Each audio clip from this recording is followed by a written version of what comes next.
Oman की खाड़ी में मौजूद 11 ईरानी जहाज तबाह हो गए हैं।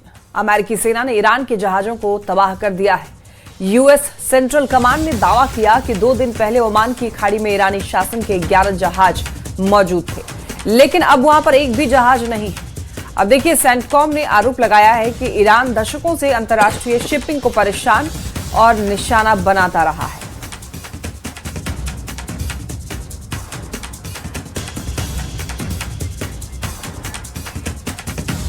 ईरान पर अमेरिका और इजरायल के हमले का आज चौथा दिन है। तीसरे दिन ईरान ने पश्चिम एशिया के 4 देशों में 6 अमेरिकी बेस पर हमला किया। कुवैत में अमेरिका के 3 फाइटर जेट क्रैश हो गए। अमेरिका ने कहा कि कुवैत ने इन फाइटर जेट्स को दुश्मन का विमान समझकर निशाना बनाया। सभी अमेरिकी पायलट सुरक्षित हैं। दूसरी ओर ईरान के टॉप नेशनल सिक्योरिटी अधिकारी अली लारिजानी ने कहा कि ईरान अमेरिका से कोई बातचीत नहीं करेगा। यह बयान उन खबरों के जवाब में आया है जिनमें कहा गया था कि ईरान ने अमेरिका से फिर से बातचीत शुरू करने की कोशिश की है।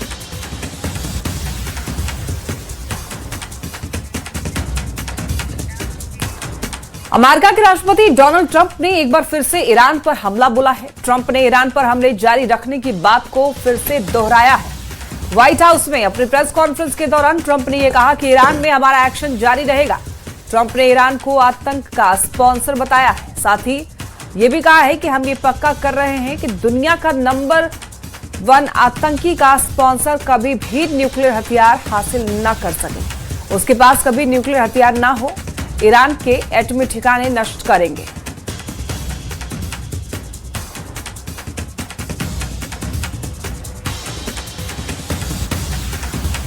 Ensuring that the world's number 1 sponsor of terror can never obtain a nuclear weapon, never going to have a nuclear weapon. I said that from the beginning. They're never going to have a nuclear weapon. They were on the road to getting one legitimately through a deal that was signed foolishly by our country. And finally, we're ensuring that the Iranian regime cannot continue to arm, fund, and direct terrorist armies outside of their borders. अमेरिकी राष्ट्रपति Trump ने महायुद्ध को लेकर एक और बड़ा बयान दिया। राष्ट्रपति ट्रंप ने कहा कि ईरान के खिलाफ सैन्य कार्रवाई की 4 से 5 हफ्ते तैयारी की गई थी और जरूरत पड़ी तो ऑपरेशन लंबा चलेगा। ट्रंप ने ईरान के खिलाफ ऑपरेशन एपिक के फ्यूरी को बड़ा सैन्य ऑपरेशन अभियान बताया। साथ ही कहा कि ऐसा अभियान दुनिया ने नहीं देखा होगा। हमारे पास दुनिया की सबसे शक्तिशाली सेना है। ट्रंप ने ईरान के 9 नौसैनिक जहाज के डुबो देने का दावा भी किया। वहीं ट्रंप ने यह भी कहा कि उन्होंने जनरल सुलेमानी को मारा था। 2020 में ईरानी जनरल कासिम सुलेमानी के ड्रोन हमले में मौत हो गई थी।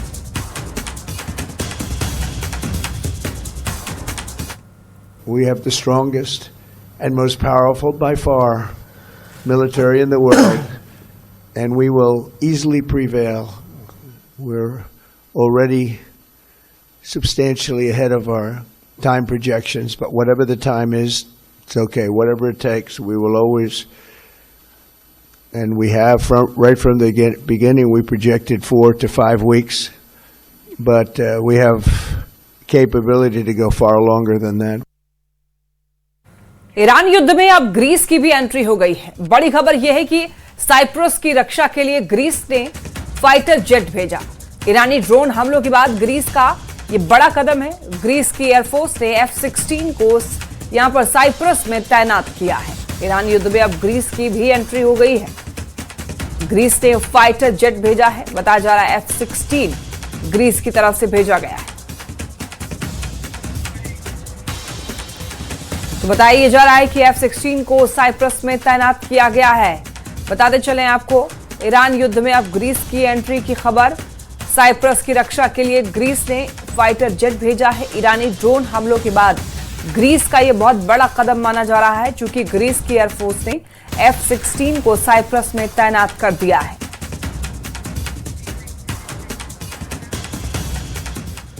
ईरान के इस्लामिक रेवोल्यूशनरी गार्ड कॉर्प ने हॉर्मुज स्ट्रेट को लेकर बड़ी चेतावनी दी है। IRGC ने कहा है कि वो किसी भी ऐसे जहाज को आग के हवाले कर देगा जो हॉर्मुज स्ट्रेट के रास्ते से गुजरेगा। इस धमकी के बाद हॉर्मुज स्ट्रेट में जहाजों के गुजरने का प्रतिशत 70% तक कम हो गया है। करीब 150 तेल और गैस के टैंकर वहीं रुक गए हैं। वहीं अमेरिका ने दावा किया है कि हॉर्मुज स्ट्रेट से सभी जहाज सुरक्षित गुजर रहे हैं।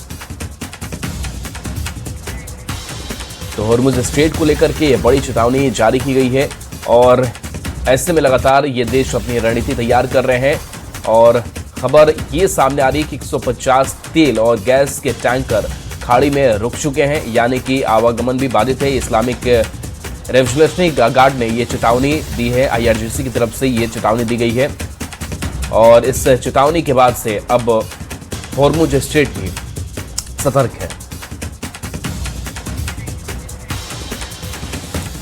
इधर ईरान पर हमले के बाद देखिए भारत सरकार अलर्ट पर है। कच्चे तेल की कीमत पिछले साल के सबसे ऊंचे स्तर पर पहुंच गई है, जिसको लेकर आज शिपिंग मिनिस्टर की बड़ी बैठक होने वाली है। इस बैठक में तेल इंपोर्ट और स्ट्रेट ऑफ हॉर्मुज के असर की समीक्षा होगी। इससे पहले पेट्रोलियम मंत्री हरदीप पुरी ने तेल आपूर्ति की समीक्षा की थी। सरकार स्थिति पर नजर रख रही है ताकि देश में पेट्रोलियम उत्पादों की उपलब्धता और कीमतें नियंत्रण में रहें।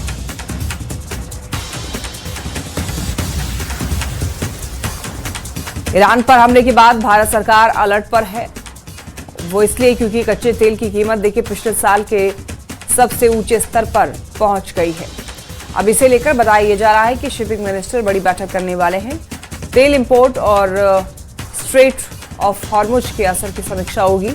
इससे पहले पेट्रोलियम मंत्री हरदीप पुरी ने तेल आपूर्ति की समीक्षा की थी। तो सरकार जो है स्थिति पर नजर बनाए हुए है ताकि देश में पेट्रोलियम उत्पादों की उपलब्धता और कीमतें जो है वो नियंत्रण में रहे।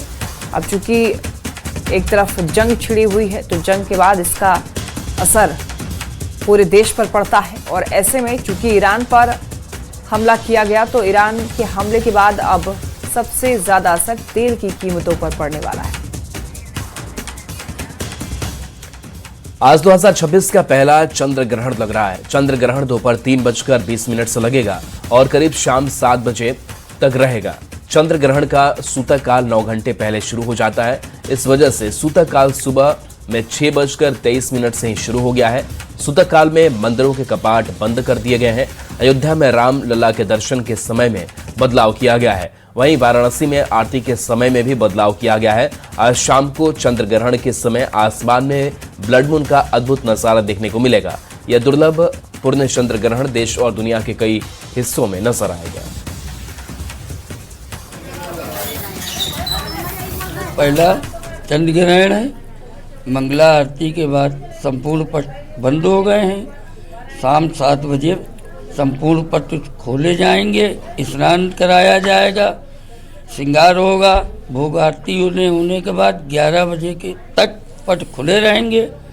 और हमारा विशेष गर्भवती जो हमारी बहू बेटियां हैं उनसे मेरा विनम्र निवेदन है कि इस समय सूतक काल में या चंद्र ग्रहण जब 3:20 पर शुरू होगा तो जो भी सब्जियां होती हैं उनको काटे नहीं और अपने पेट में गेरू वगैरह लगा लें और भगवान का भजन करें, सोए नहीं।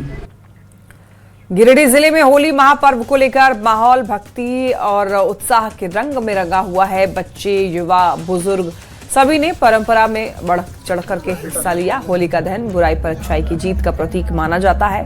स्थानीय लोगों ने पूजा अर्चना के बाद होली का दहन किया और सुख शांति और समृद्धि की कामना की। गिरिडीह जिले भर में होली महापर्व बड़े ही धूमधाम से मनाया जा रहा है। तस्वीरों में साफ देख रहे हैं कि होलिका दहन किया गया है और यहाँ पर दर्जनों की संख्या में यहाँ के स्थानीय लोग हैं जो होलिका दहन कर रहे हैं। तस्वीरों में साफ देख पा रहे हैं जो ये आग लगाया गया है, ये जो अग्नि है, ये जो जलाया गया है, यहाँ पर सैकड़ों की संख्या में ये मिर्जागंज है जो जमुआ प्रखंड के अंतर्गत आता है, जहां पर यहाँ के लोगों के द्वारा इसे जलाया जा रहा है। होलिका दहन का मतलब ही होता है कि बुराई पर अच्छाई की जीत। तो इस प्रकार ये तस्वीरें आपको सीधे गिरिडीह जिले के जमुआ प्रखंड के अंतर्गत आने वाले मिर्जागंज से दिखा रहे हैं, जहां पे तस्वीरों में साफ बच्चों को भी देख पा रहे होंगे कितने खुश हैं। होली हमारे अच्छाई और बुराई का जीत का पर्व है। इसमें हम लोग कलर उलर लगाते हैं फेस उस पे। होलिका दहन का मुख्य उद्देश्य है कि प्रहलाद को बचाने के लिए होलिका रूपी राक्षसी का दहन किया गया। प्रकृति की लीला कहिए या ईश्वर का वरदान, होलिका आग में भस्म हो गई और प्रहलाद जीवित बच गए। इसी से पाप और पाप का अंत और पुण्य के उदय की शुरुआत मानी जाती है। जिले भर में लगातार इस तरह के होलिका दहन हो रहा है। वहीं दूसरी ओर पुलिस प्रशासन की तरफ से भी कहीं ना कहीं सुरक्षा व्यवस्था को लेकर के दिशा निर्देश जारी किया गया है। बताया गया है कि लोगों को अनावश्यक रंग ना डाले, जबरदस्ती ना करें, ताकि किसी भी तरह का अशांति उत्पन्न समाज में ना हो। गिरिडीह से न्यूज़ 18 के लिए मैं एजाज अहमद। पूर्णिया के बनमनखी में राजकीय समारोह के तौर पर होलिका दहन मनाया गया। पौराणिक मान्यता है कि यहीं से पूरे देश में होलिका दहन की शुरुआत हुई थी। इस मौके पर नरसिंह अवतार मंदिर में 40 फीट ऊंची होलिका के पुतला का दहन किया गया। भव्य आतिशबाजी की गई। इस मौके पर बॉलीवुड के गायक विनोद राठौड़ ने सांस्कृतिक कार्यक्रम की प्रस्तुति की। होलिका दहन समारोह में 50,000 से ज्यादा लोगों की भीड़ नरसिंह अवतार भक्त प्रहलाद मंदिर में पहुंची। पिछले 11 सालों से यहाँ राजकीय समारोह के रूप में होलिका दहन किया जाता है।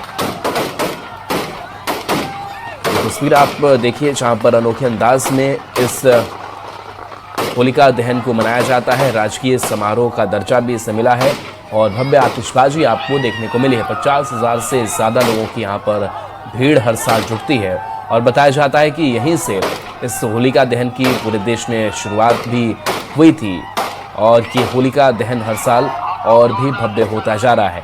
तो ये तस्वीर आप दिखा रहे हैं 40 फीट ऊंची होलिका का जो पुतला है वो बनाया गया था और उसको दहन किया जा रहा है। तो ऐसी तस्वीर, भव्य तस्वीर। पूरा जो है हमारा ये इतिहास से जुड़ा हुआ ऐतिहासिक धार्मिक स्थल है और यहीं से पूरे देश में होलिका दहन या होली मनाया जाता है। यही शुरुआत हुई। अररिया के शिवपुरी में भव्य आयोजन कर होलिका दहन किया गया। होलिका दहन के मौके पर शिवपुरी में लोगों की भारी भीड़ देखी गई और इस मौके पर प्रशासन भी मुस्तैद नजर आया। बीते 6 वर्षों से शिवपुरी में होलिका दहन पर भव्य आयोजन किया जाता रहा है। ये तस्वीरें आप देख सकते हैं, होलिका दहन की ये तस्वीर और भव्य तरीके से दरअसल होलिका दहन यहाँ पर लोगों ने मनाया है। शिवपुरी में लोगों की काफी ज्यादा भीड़ देखने को मिली है। होलिका दहन का कार्यक्रम बताया जा रहा है कि बीते 6 सालों से यहाँ पर हो रहा है और बड़े ही भव्य तरीके से यहाँ के लोग आयोजित करते हैं।